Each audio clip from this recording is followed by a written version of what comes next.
ce mardi de crimes de guerre et crimes contre l'humanité pour le rôle joué par ces milices en Centrafrique de 2002 à 2003. Quelles sont alors les principales leçons à tirer de cette condamnation? Peut-on considérer le procès de Jean-Pierre Bemba comme un avertissement aux autres chefs de guerre africains?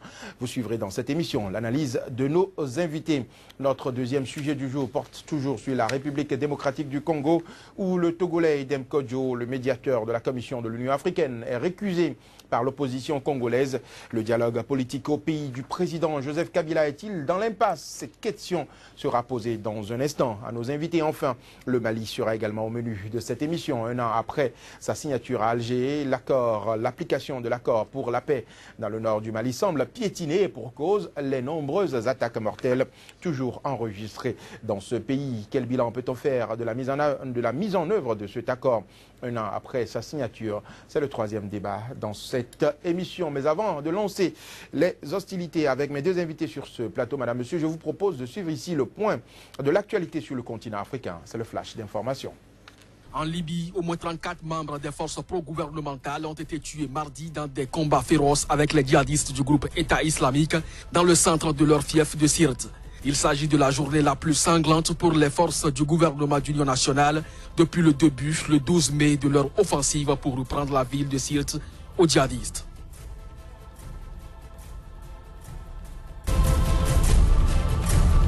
En Côte d'Ivoire, l'ex-première dame ivoirienne Simone Gbagbo, actuellement jugée pour crime contre l'humanité, a demandé mardi, lors d'une audience, que progresse l'enquête sur la disparition du journaliste franco-canadien Guy André Kiefer, dans laquelle elle est citée. Le journaliste indépendant a disparu le 16 avril 2004 alors qu'il avait rendez-vous avec Michel Legré, beau-frère de Simone Gbagbo.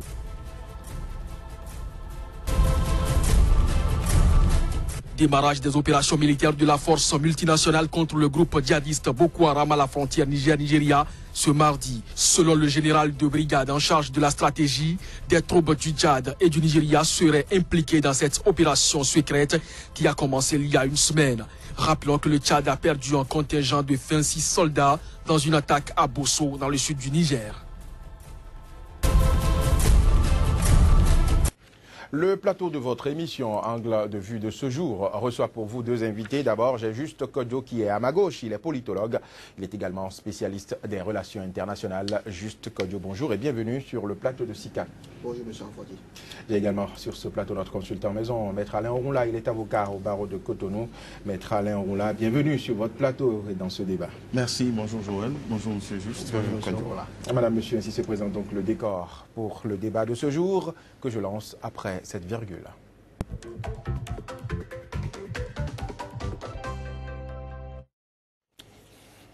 18 ans de prison pour Jean-Pierre Bemba, l'ex-vice-président congolais, a donc été reconnu coupable de crimes de guerre, crimes contre l'humanité pour le rôle joué par ces milices aux côtés de l'ancien président centrafricain Ange-Félix Patassé.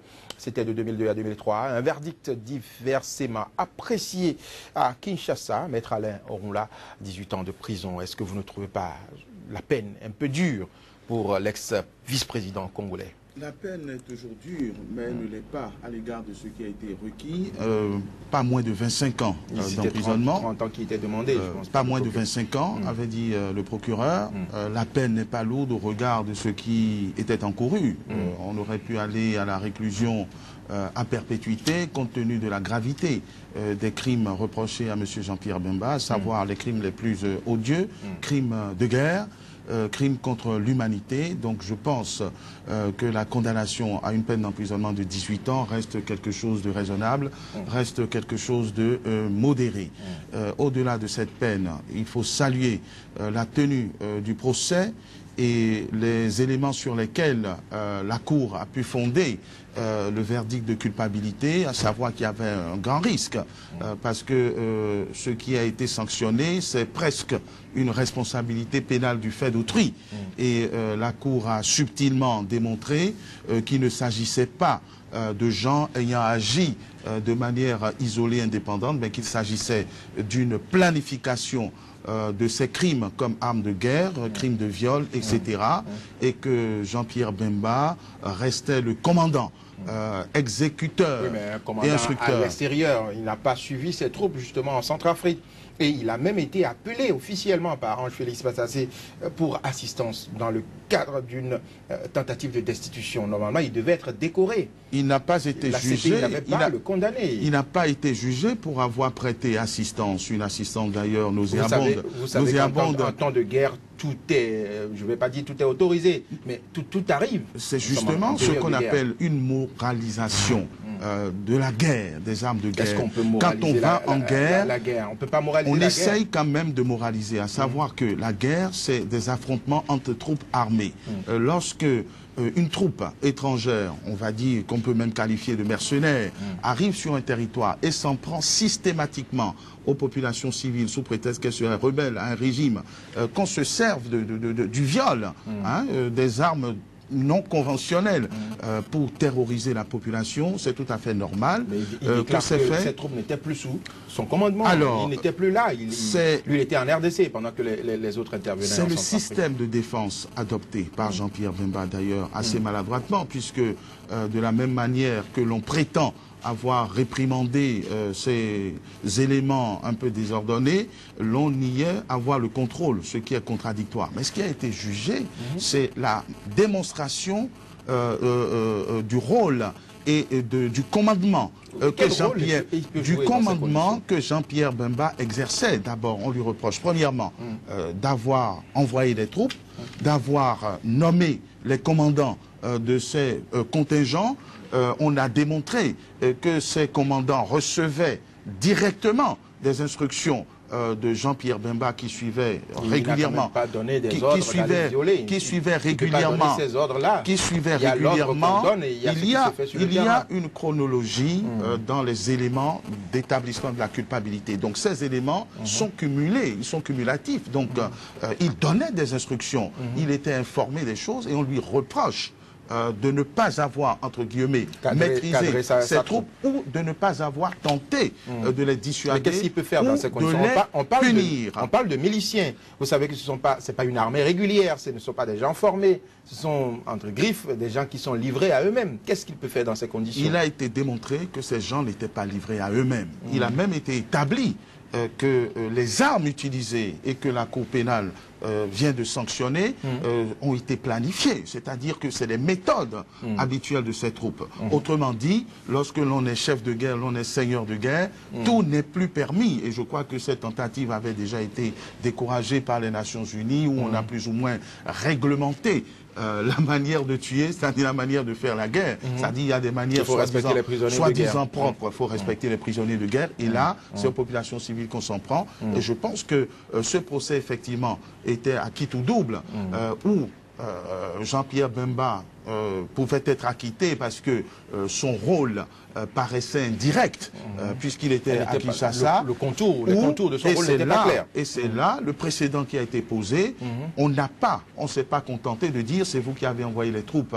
Donc vous répondez de ces troupes, ce qui aurait été une contrariété ou une innovation dans le droit pénal qui ne reconnaît pas la responsabilité pénale du fait d'autrui, mais on a démontré que par le commandement exercé, par l'abstention du ménage à faire ou par l'abstention de son silence ou son absence de mesures punitives prises contre ces troupes, il était très clairement l'auteur de ces exactions, d'autant plus que ces troupes ont déjà fait leurs preuves sur d'autres théâtres. Sur d'autres fronts. Alors, juste, Kodjo, vous avez également suivi l'actualité du côté de la CPI. Jean-Pierre Bemba écope donc de 18 ans de prison.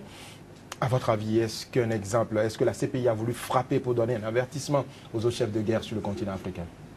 Monsieur Roufodi, moi je ne suis pas juriste, je ne suis pas praticien du droit comme Maître Orola. Vous êtes un spécialiste des relations internationales. Voilà. Et c'est la première fois même qu'une personnalité du rang de Jean-Pierre Bemba a été condamnée par la CPI, un vice-président, un ex-vice-président. Absolument. Et ce qui est frappant ici et qu'il faut voir, c'est déjà un peu le contexte dans lequel nous menons déjà ce débat. C'est-à-dire, est-ce que 18 ans de prison pour lui, c'est trop ou c'est peu? C'est-à-dire que nous nous imposerons une ligne qui déjà accepte au départ une prémisse essentielle. C'est-à-dire que la Cour pénale internationale, c'est la chose appropriée pour juger de ces crimes-là. Et moi, je remets un peu ça en cause.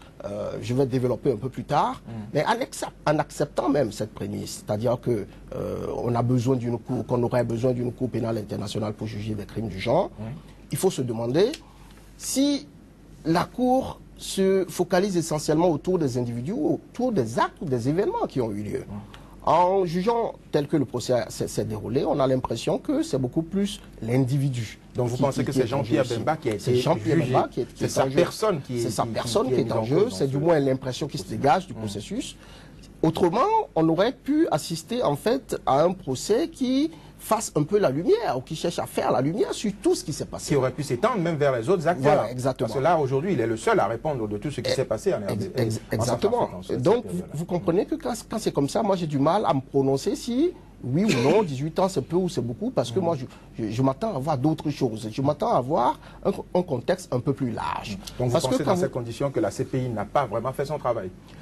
Personnellement, je n'ai jamais cru au bienfait de la CPI. Je suis de ceux qui ont une position très conservatrice quand il s'agit des organisations internationales. Je suis spécialiste de relations internationales. Je peux vous assurer que ces organisations ne sont pas forcément là pour promouvoir ce qu'on nous dit qu'elles sont là pour promouvoir.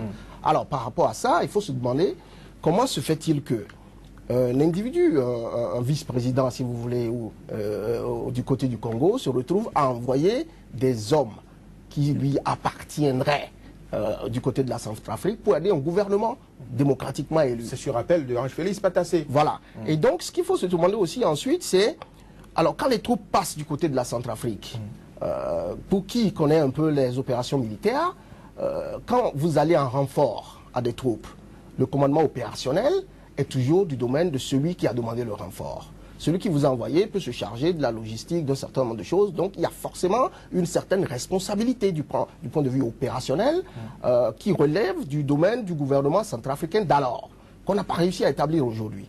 Et donc, moi, je suis un peu peiné du débat qui se mène en ce moment parce que, à force de débattre de ces choses, de la gravité ou de la pas trop grande gravité de la peine, nous occultons les grandes réalités qui sous-tendent ces situations. Vous pensez que le procès ou la condamnation de Jean-Pierre Bemba est beaucoup plus politique que réaliste par rapport aux faits qui lui sont reprochés? C'est cela que vous voulez dire? De mon point de vue d'analyste, je dirais que le procès en lui-même, la volonté même de faire venir Jean-Pierre Bemba à la CPI, c'est beaucoup plus politique. C'est beaucoup plus politique qu'autre chose.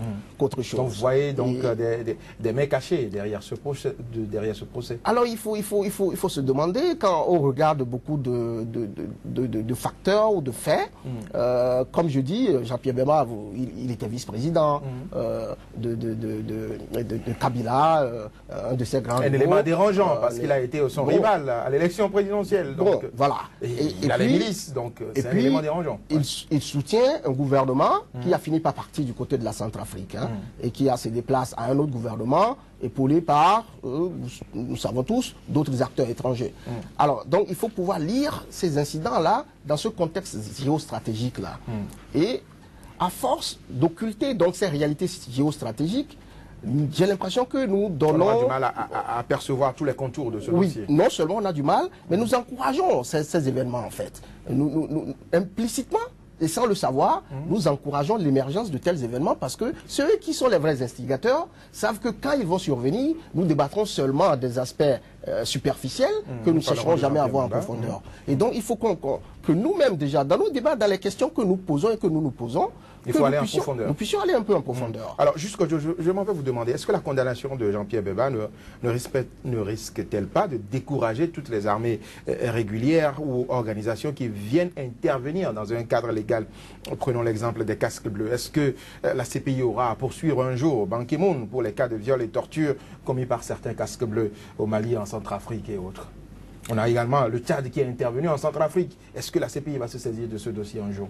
Alors, ce qui est essentiel qu'il faut savoir, quand vous avez des règles du genre, parce que ça devient désormais une jurisprudence. Ça devient une jurisprudence. Ça devient une règle. Donc, si jamais on dénonce des cas de viol ou de torture, la CPI a l'obligation de se saisir de ces dossiers. Bon, et donc, comme j'ai dit, du point de vue géostratégique, quand vous avez une règle du genre, incontestablement, ces règles ont des impacts sur les différents acteurs qui sont impliqués, qui seront désormais impliqués dans des situations du genre. Vous avez évoqué la situation des casques bleus. Est-ce que vous savez que les États-Unis ne sont pas membres de la CPI à dessein? Parce que justement, le simple fait de savoir, pour un soldat américain, de savoir qu'un jour, il peut être poursuivi en dehors de son pays par une organisation dont son gouvernement n'a pas le contrôle, ce simple fait a des impacts sur sa performance de soldat. C'est-à-dire que quand il s'agit parfois d'aller, d'être décisif dans l'action, il va se demander, est-ce que si je fais ça un jour, je ne vais pas me retrouver du côté... Oui, mais est-ce que ce n'est pas le rôle justement de la CPI? Il faut dissuader justement les exactions sur le terrain. Non, plus ou moins, si vous croyez au bienfait des organisations internationales, tout à fait. Moi, je n'y crois pas. Je vous ai dit, ce qui me préoccupe, moi, en tant qu'analyste, c'est en fait, qu'est-ce que le gouvernement, fondamentalement, fait pour régler ces problèmes. Et donc, quand ça va au-delà des frontières du gouvernement, il faut toujours craindre un peu qu'il y ait d'autres considérations qui entrent en jeu, comme j'ai dit, d'autres intérêts qui entrent en jeu. Et donc, dans le cas de la CPI, justement, il est possible que ce soit d'autres intérêts qui soient entrés en jeu. Absolument, je crois que ça va être difficile de le nier. De délimiter les contours, remettre Alain Ouroula. Est-ce que les autres pays, est-ce que la CPI pourra s'intéresser un jour à Ban Ki-moon pour des cas de torture qui sont dénoncés par rapport au casque bleu? Il n'y a aucun risque, parce qu'il ne faut pas confondre. Cela doit faire jurisprudence. Non, la jurisprudence, il faut savoir interpréter et contenir les décisions qui ont été rendues. Les éléments qui ont pesé dans le verdict rendu contre Jean-Pierre Bemba, c'est le fait d'avoir instauré comme système de guerre des faits considérés comme contraires aux droits de l'homme. Les casques bleus, les cas de torture, les casques bleus, justement, les casques bleus interviennent sous un couvert autorisé, un couvert légal, parce qu'il faut voir également, il faut voir également les milices, c'est-à-dire que Jean-Pierre Bemba a pris un risque. Ils ont été invités. Écoutez, vous n'allez pas m'éloigner de l'essentiel. C'est une milice, ce n'est pas une armée régulière. Mais invité légalement. Mais invité par un président en difficulté qui devrait être complice des atrocités commises. Mais pour revenir à la question fondamentale que vous avez posée, les casques bleus, il y a des brebis galeuses partout, mais l'alerte a été donnée et les cas ont été pris au sérieux, des sanctions sont intervenues. Et on ne peut pas établir que Ban Ki-moon ou d'autres ont donné des instructions pour qu'il y ait des viols, il y ait des tortures. Bien au contraire, ça ressemble aussi au cas Bemba. Ce n'est pas la même chose. Parce qu'on a le commandant en chef qui est quelque part et les autres sont sur le terrain. Ce n'est pas la même chose. Il ne faut pas perdre de vue, quelles que soient les mains invisibles qui entourent l'affaire et les imperfections supposées ou vraies du système de la Cour pénale internationale, sur lequel je reviendrai si vous le permettez. Il ne faut pas perdre de vue que le procès a établi l'implication et la culpabilité personnelle de Jean-Pierre Bemba, à qui l'on a imputé, plus à raison qu'à tort, un commandement direct exercé sur les troupes, avec des instructions reçues d'un certain colonel Moustapha, enfin je ne sais plus très exactement, qui relayait aux forces opérationnelles sur le sol.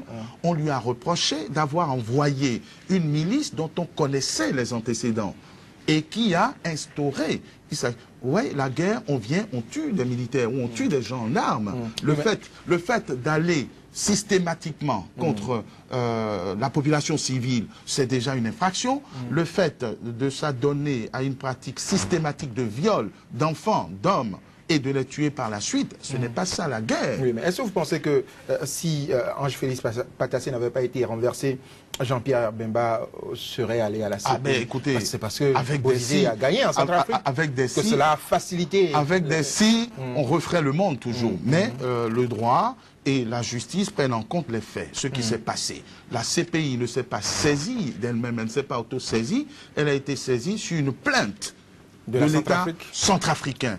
Qui était en ce moment justement géré par un certain Bolivie. L'État est une continuité. Vous avez un chef d'État qui dénonce des exactions commises sur son territoire. Les victimes existent, elles n'ont pas été inventées. Non, ce qui veut dire qu'il y a un côté politique dans ce procès-là. Écoutez, la justice ne se préoccupe pas des aspects politiques. De ce qui est politique, de ce qui est économique. Il y a des crimes qui sont commis, il y a des faits avérés. Les viols ont existé. Les exactions n'ont pas été contestées, même pas par Bemba qui dit « je n'y suis pour rien ». Donc ces faits sont là, les victimes existent. Donc il faut punir pour ces faits-là. Permettons que un juge se saisisse de ces questions, écoute, puisqu'un procès a été organisé, constate que ces exactions ont été commises et dise « elles n'auraient pas dû être commises ». Tout à fait. Alors, mais est-ce que c'est normal que ce soit Jean-Pierre Bemba seul qui soit puni dans le cadre de ces ce n'est pas exactions? normal, nous ne disons pas qu'il s'agissait d'un procès régulier, mais il vaut mieux que la procédure vise le chef d'orchestre plutôt que des lampistes. Il y a des chefs d'orchestre dans d'autres camps également. Bozizi est là, pénal. Lorsque la justice a été saisie, elle a trouvé un responsable, et d'ailleurs c'est le plus haut des responsables. C'est vrai, c'est regrettable que l'on n'ait pas pu associer d'autres responsables et même les fauteurs de troubles directement à ce procès, mais c'est symbolique. Ne perdez pas de vue, et on a déjà suffisamment débattu sur le rôle de la CPI. La CPI est saisie au subsidiaire. Elle s'est donné une compétence exclusive. Si l'État centrafricain avait décidé de juger Jean-Pierre Bemba sur son territoire, est-ce que ça aurait été facile? Est-ce que c'est l'État congolais qui se serait saisi de cette question? Nous, on est pour le recul de l'impunité. Et même si cette solution doit venir d'une institution considérée comme politique ou comme anti-africaine, peu importe, l'essentiel, c'est de faire reculer. C'est que la justice soit dite. C'est de faire reculer l'impunité. Et en la matière, il y a eu des victimes, c'est indéniable. Ces victimes ont droit à une certaine justice qui a été rendue dans des conditions plus que normales de procédure. Et donc je crois que la polémique ne se justifie Très rapidement, jusqu'au jour, est-ce que vous pensez qu'un jour, la CPI va s'intéresser aux autres acteurs dans ce cas justement d'exaction dont on parle en Centrafrique? Personnellement, je doute très peu. Je doute très peu parce que quand vous avez une organisation comme la CPI, un procès, ça coûte de l'argent. C'est des ressources humaines et financières. Il faut aller chercher qui c'est qui va mettre ces ressources à disposition de la CPI. Et donc, ceux-là ou celui-là qui met les ressources, c'est lui qui va définir tout naturellement l'agenda qui va se conduire. C'est ce qu'il faut savoir. Parce que, à force de rester ici et de croire que, bon, dans ces organisations, c'est que la justice qui prévaut, c'est que la justice qui est l'objectif, on va finir par aller se casser la tête. Parce que dans tous les cas, pour ouvrir un procès qui aille au-delà de Jean-Pierre Bemba et qui prenne en compte les circonstances qui ont prévalu au moment de ces événements-là, mais il faudra commettre beaucoup de ressources. Et s'il n'y a pas ces ressources, vous ne trouverez pas des gens qui vont commettre ces ressources si ce n'est pas dans leur intérêt de commettre ces ressources pour que justement cette investigation puisse avoir lieu. Donc moi je reste un peu sceptique, je reste un peu réaliste aussi par rapport à ces enjeux-là. Et c'est dommage parce que je me dis qu'il est temps qu'on comprenne un peu plus comment fonctionnent ces choses. Parce que nous pouvons continuer à jouer dans les mains de ceux-là qui manipulent un peu le choix. Est-ce que nous avons le choix? Tant que vous tendez la main pour avoir l'aide au développement, vous êtes obligé d'être conditionné. Bon, a priori, je crois qu'on n'a pas... les richesses du sous-sol que vous n'arrivez pas à exploiter. On a adhéré à cette organisation en notre âme et conscience. On ne peut pas jouer à la carte de la victime. Je crois qu'il faut qu'on dépasse un peu cette envie d'être toujours perçu comme une victime. Merci, Juste Kodjo, merci Alain Oula, madame, monsieur. C'était le premier débat de ce jour. Sans transition, nous abordons le deuxième thème dans cette émission qui porte toujours sur la République démocratique du Congo, où le Togolais Demba Kodjo, le médiateur de la Commission de l'Union africaine, est récusé par l'opposition congolaise. Le dialogue politique au pays du président Joseph Kabila est-il dans l'impasse? Je vous propose de retrouver l'analyse de mes invités après cette virgule.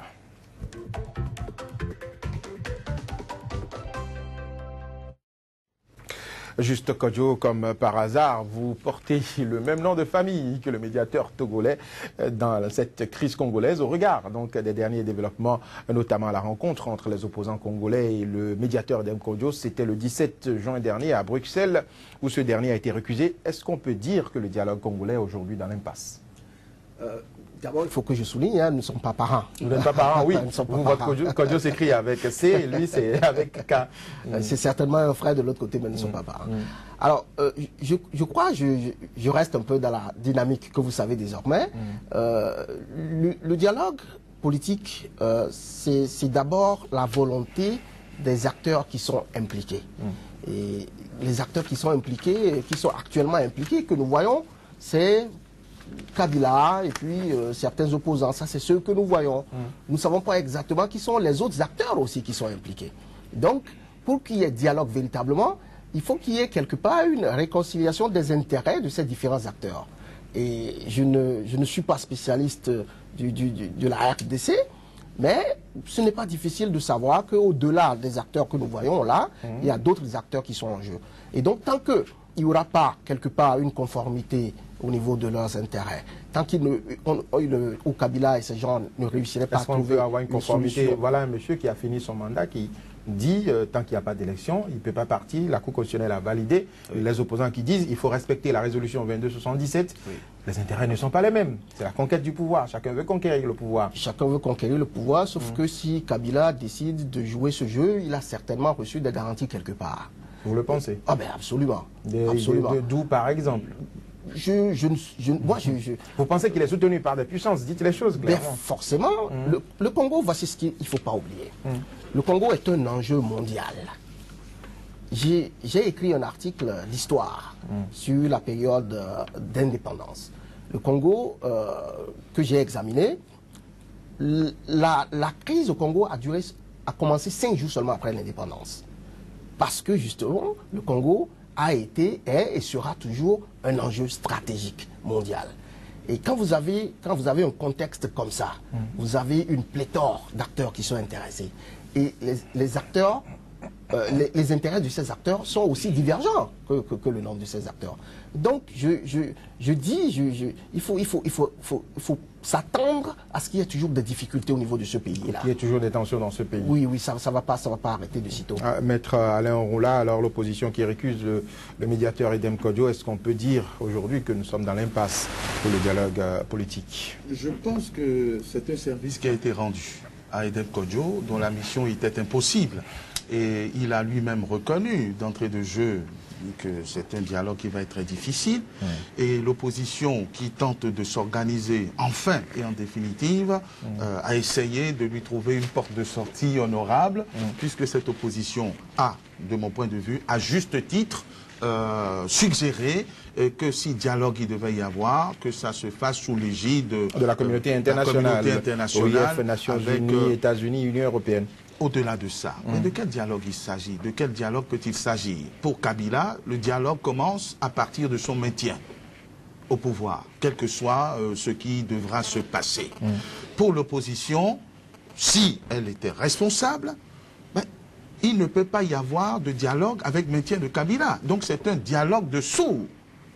Donc nous sommes dans l'impasse. Je ne vois pas ce que pourrait donner des négociations si ce n'est d'assister une fois de plus au partage d'un gâteau ou à la répartition des postes en disant bien, le président Kabila se maintient contre la Constitution pendant une année ou 2 années et on fait un gouvernement d'union nationale, pour retomber dans ces mêmes pièges dans 1 an ou 2.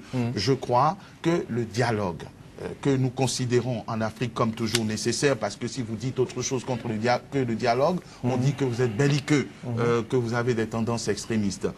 Pour moi, Joseph Kabila doit quitter le pouvoir. Doit quitter le pouvoir. Oui, mais vous venez de faire une proposition. Et attends. Il y a la proposition d'ouverture d'un gouvernement. Je n'ai pas fait une proposition. J'ai rappelé la manière habituelle et paresseuse de traiter la question. De règlement de crise, souvent dans ce pays. De traiter la question. Parce que qui fait couver la crise? C'est le président Kabila. Et donc, une opposition responsable doit rester ferme et exiger par tous les moyens, même si c'est sans succès dans un premier temps, que la Constitution soit respectée, même si elle va être révisée ultérieurement. Alors l'opposition, oui. Là où je rejoins Monsieur Juste Kodjo dans l'analyse, et j'ai eu l'occasion de le dire plus d'une fois sur ce plateau, il n'y a jamais eu d'alternance tranquille En RDC. Il n'y en a pas eu d'ailleurs beaucoup. Il y a eu une alternance armée quand le père Kabila a succédé à l'empereur Mobutu. Président Mobutu, vous rappelez les conditions dans lesquelles le fils, comme que je qualifie de putatif, a pris le pouvoir. Je pense que la culture des hommes de pouvoir dans ce pays, c'est que les choses s'arrachent. C'est que les choses s'arrachent. Alors, justement, parlant de la RDC toujours, l'opposition aujourd'hui ne veut même plus la médiation de l'Union africaine seule, parce qu'elle estime que l'Union africaine a toujours tendance à donner raison ou à donner protection au président sortant au détriment des oppositions. C'est bien le cas Burundi est là. C'est bien sur ce segment que je rejoindrai mon ami juste sur la faiblesse ou le manque d'efficacité, de pertinence et de percutance des organisations internationales. Oui, mais cette fois-ci, ils préfèrent que ce soit les Nations Unies, l'OIF. C'est-à-dire qu'ils veulent le plus d'acteurs possible dont ils savent qu'ils ne seront pas réunis pour que la crise qui couvre au Congo explose. Vous avez déjà les rapports de certaines organisations qui nous prédisent un certain nombre d'échauffourées, pour parler pudiquement et modérément. Mais on sait que c'est une mission impossible à résoudre par le dialogue. C'est un rapport de force et il faut qu'il soit établi en faveur d'un camp ou d'un autre. Maintenant, quand on parle d'opposition, de quelle opposition parle-t-on aujourd'hui en RDC, lorsque l'on sait que Bemba... Celle qui est éparpillée. Que Bemba une partie à Bruxelles, une partie à Kinshasa. Est provisoirement mis hors jeu, sous les verrous, même si l'on ne peut préjuger de ce qui interviendra à l'issue de la procédure d'appel. Son parti est toujours actif sur le terrain. Le parti n'est rien sans son leader, charismatique, entre guillemets. Donc Bemba est hors course. Katumbi est en train d'être mis hors course. Ouais. Non seulement par cette procédure d'atteinte à la sûreté qui lui est faite, mais je crois savoir qu'on vient de requérir 5 années d'emprisonnement à son encontre dans une ténébreuse affaire de spoliation immobilière, sachant qu'il n'est pas sur le territoire et qu'il a pourtant été autorisé tout à fait à le maintenir en exil. Il est en course. Vital Kamere n'a pas participé au conclave, certainement parce qu'il n'accepte pas l'hégémonie supposée au réel de Katumbi, donc il ne reste que dans l'arène le vieux lion aux dents complètement limées. Donc l'équation est compliquée à résoudre. Est facilitée pour le président Kabila. Absolument compliqué. Absolument compliqué. Vous savez, je parlais tantôt des acteurs qu'on ne voit pas, qui sont au second plan et peut-être même au plan principal. Alors, quand vous les examinez un peu, que ce soit les États-Unis, la Chine, la France, la Belgique et peut-être, dans une certaine mesure, l'Afrique du Sud, vous verrez que ces gens, ces acteurs, vont essayer de contrôler plus ou moins la situation, parfois par personne interposée. L'Union africaine étant l'un des outils principaux qu'on pourrait utiliser justement pour contrôler la situation. Donc, quand vous voyez l'opposition qui se rétracte et qui dit on ne veut pas de l'Union européenne, on ne veut pas de l'Union africaine, il faut toujours se dire, certainement, ils ont reçu des informations, ils ont la certitude que cet organe travaille au profit d'un tel acteur qui n'est forcément pas favorable à leur camp. C'est-à-dire que c'est un jeu de puissance, un jeu de pouvoir extrême qui se joue à ce niveau-là. C'est la réelle politique. Et c'est la réelle politique, absolument.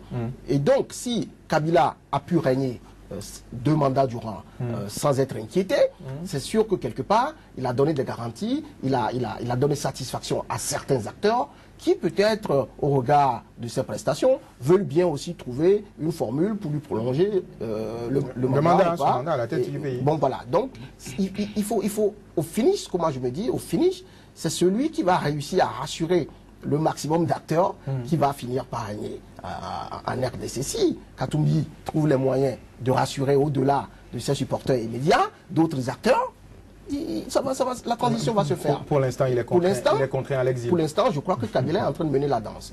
Simplement par le fait que nous sommes là en train de parler de dialogue. Dialogue par rapport à quoi? C'est-à-dire qu'il a fait 2 mandats et puis il s'est arrangé pour créer une situation où maintenant on exige le dialogue, on parle de la nécessité ou pas d'un dialogue. Le simple fait d'être passé déjà de la question d'organisation des élections à la question du dialogue vous montre que quelque part, il est en train petit à petit de prendre le dessus. Et je crains qu'au finish, il est le dernier mot, le plus important. Merci Juste Cogno, merci Maître Alain Roula. Ce sera tout pour le deuxième débat de ce jour. Nous allons retrouver la suite de cette émission après ce nouveau point de l'actualité sur le continent africain. En Libye, au moins 34 membres des forces pro-gouvernementales ont été tués mardi dans des combats féroces avec les djihadistes du groupe État islamique dans le centre de leur fief de Sirte. Il s'agit de la journée la plus sanglante pour les forces du gouvernement d'union nationale depuis le début, le 12 mai, de leur offensive pour reprendre la ville de Sirte aux djihadistes.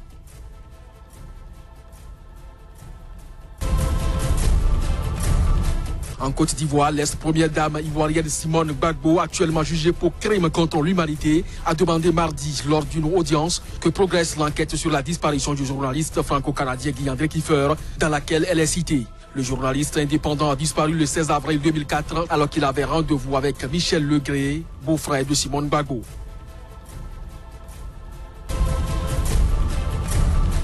Démarrage des opérations militaires de la force multinationale contre le groupe djihadiste Boko Haram à la frontière Niger-Nigeria ce mardi. Selon le général de brigade en charge de la stratégie, des troupes du Tchad et du Nigeria seraient impliquées dans cette opération secrète qui a commencé il y a une semaine. Rappelons que le Tchad a perdu un contingent de 26 soldats dans une attaque à Bosso, dans le sud du Niger. Le débat se poursuit sur Sika. Parlons à présent du Mali. Un an après sa signature à Alger, l'application de l'accord pour la paix dans le Nord Mali semble piétiner pour cause les nombreuses attaques mortelles toujours enregistrées dans le pays. Quel bilan peut-on faire de la mise en œuvre de cet accord un an après sa signature? La réponse avec mes invités, c'est juste après cet élément sonore.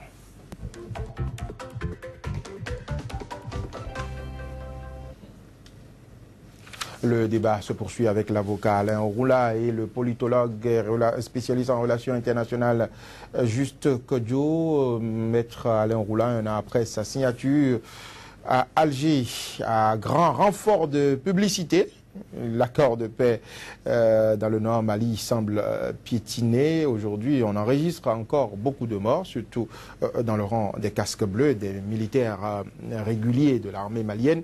Est-ce que vous pensez qu'un jour, on finira par respecter cet accord? Il le faudra pourtant bien. C'est vrai que c'est un premier anniversaire qui doit être célébré dans la modestie, dans la modération et dans la discrétion. Tellement les choses n'ont pas vraiment avancé.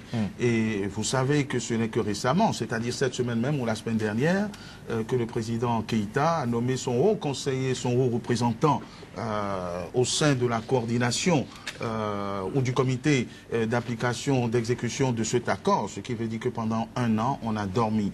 J'ai eu la curiosité d'aller lire une interview, celle du commandant, le chef du commandement opérationnel sur place, qui se vante d'avoir effectué une seule ou deux missions conjointes, mixtes, à l'intérieur du Grand Nord. Les risques sont là. Et sans entrave. Donc rien, même pas le commandement opérationnel n'a été mis en œuvre. La coordination du mouvement de l'Azawad a désigné certes son représentant, mais la plateforme n'a pas encore désigné ses représentants. Les forces armées maliennes ne sont pas plus que ça associées au processus. Donc sur le théâtre, sur le terrain même, rien n'a été pratiquement fait. Par ailleurs, le deuxième volet de cet accord, donc à savoir la démobilisation, le désarmement.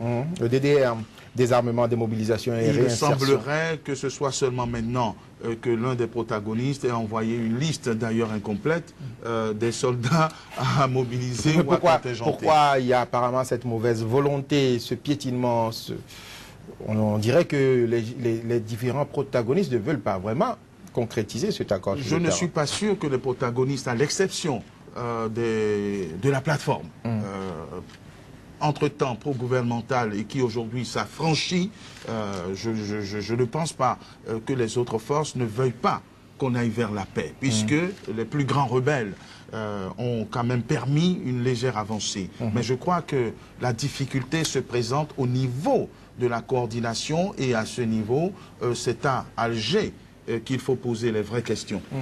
Alors, Juste Kodjo, vous êtes politologue, vous connaissez aussi un peu en matière de questions militaires.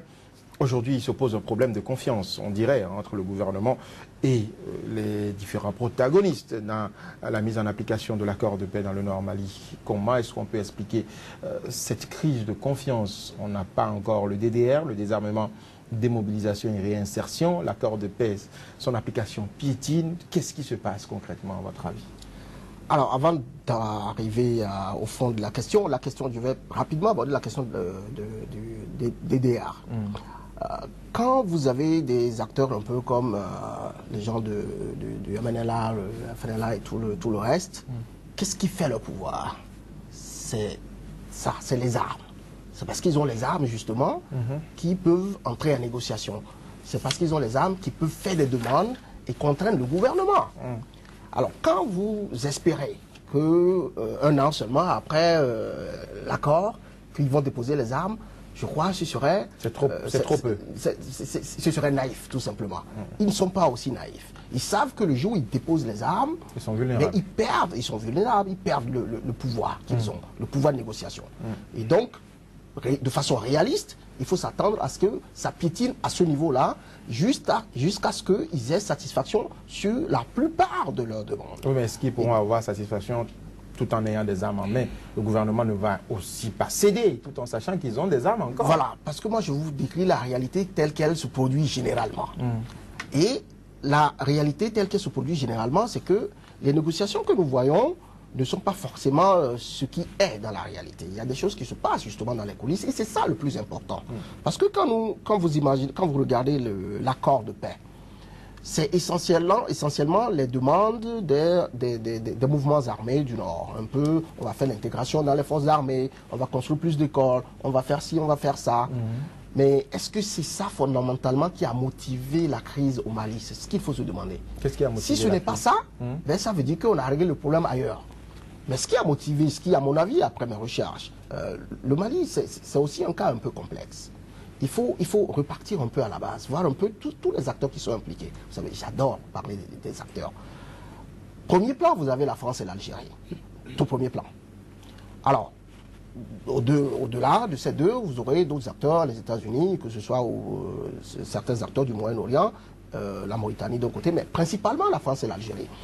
Et donc, tant que vous ne réussirez pas à trouver une solution qui puisse accommoder les demandes et les intérêts algériens et les intérêts français, mais vous n'aurez pas réglé la question. Donc on perd le temps. L'un ou l'autre trouvera toujours le moyen de montrer que la question n'est pas encore réglée. Et donc, ces petits attentats, je ne dirais pas petits parce que c'est des vies humaines, ces attentats que nous voyons de gauche à droite, ce sont des signaux qu'on envoie.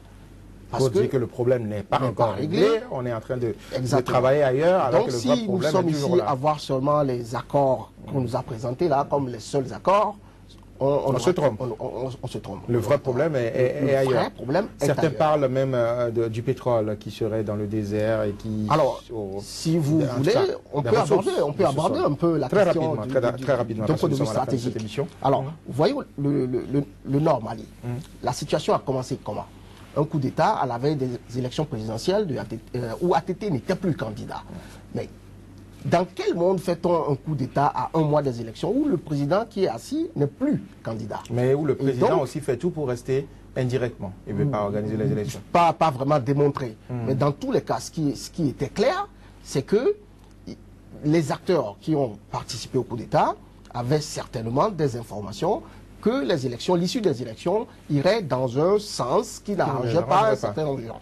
Donc, il ne faut pas occulter un peu ce jeu de pouvoir à ce niveau-là pour satisfaire des demandes. Le Mali aujourd'hui a quand même des ressources naturelles énormes dans la zone du Nord.